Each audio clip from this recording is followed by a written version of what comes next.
Israel और Yemen के हुती विद्रोहियों में लगातार ड्रोन और मिसाइल हमलों का सिलसिला जारी है। जहां इजराइल लगातार हुतियों पर भारी भरकम स्ट्राइक कर उसे नुकसान पहुंचा रहा है, तो वहीं हुती विद्रोही भी लगातार इस जंग में और ज्यादा आक्रामक होते नजर आ रहे हैं। इस बीच बुधवार को हुतियों ने इजराइल के दक्षिणी शहर इलात को ड्रोन के जरिए निशाना बनाया, जिसमें करीब 22 लोगों के जख्मी होने की खबर है। हैरानी की बात यह है कि हुतियों का ये ड्रोन इजराइल के डिफेंस सिस्टम को भेदने में कामयाब रहा, जो अमूमन ऐसे ड्रोन्स को पलक झपकते ही तबाह कर देता है। लेकिन इस बार इजरायली डिफेंस सिस्टम हुतियों के ड्रोन्स को गिराने से चूक गया। ईरान समर्थित हुती विद्रोहियों ने दावा किया कि उन्होंने इजराइल पर 2 ड्रोन दागे।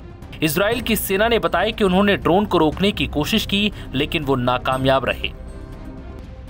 मगन डेविड एडोम रेस्क्यू सर्विस के मुताबिक 22 लोग इस हमले में जख्मी हुए हैं, जिन्हें अस्पताल ले जाया गया। इनमें 2 की हालत गंभीर है, क्योंकि उनके शरीर में छर्रे लगे हैं।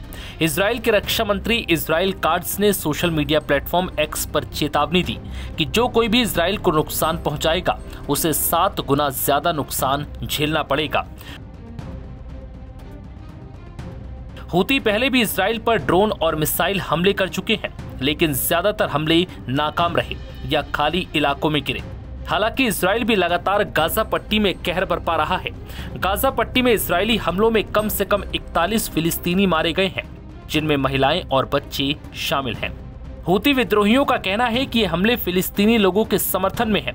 अल अहली अस्पताल के निदेशक डॉक्टर फदेल नईम के द्वारा दी गई जानकारी के मुताबिक गाजा सिटी में विस्थापित लोगों के टेंटों पर हुए हमले में 22 लोग मारे गए, जिनमें 3 बच्चे और 9 महिलाएं शामिल हैं।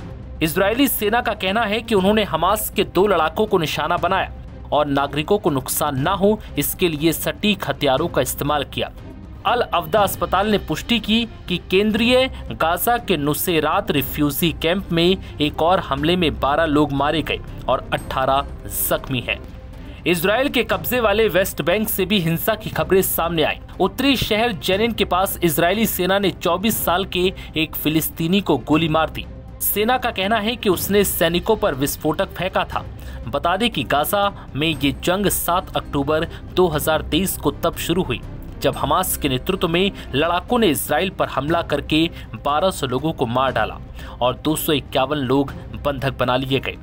इनमें से 48 बंधक गाजा में हैं, जिनमें से 20 के जिंदा होने की उम्मीद है।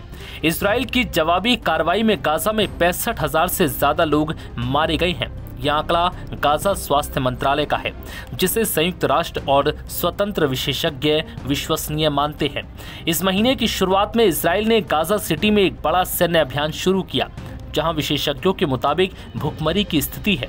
करीब 3 लाख लोग वहां से भाग चुके हैं, लेकिन 7 लाख लोग अब भी वहां मौजूद हैं, क्योंकि उनके पास कहीं और जाने के लिए पैसे और वो सुविधाएं नहीं हैं।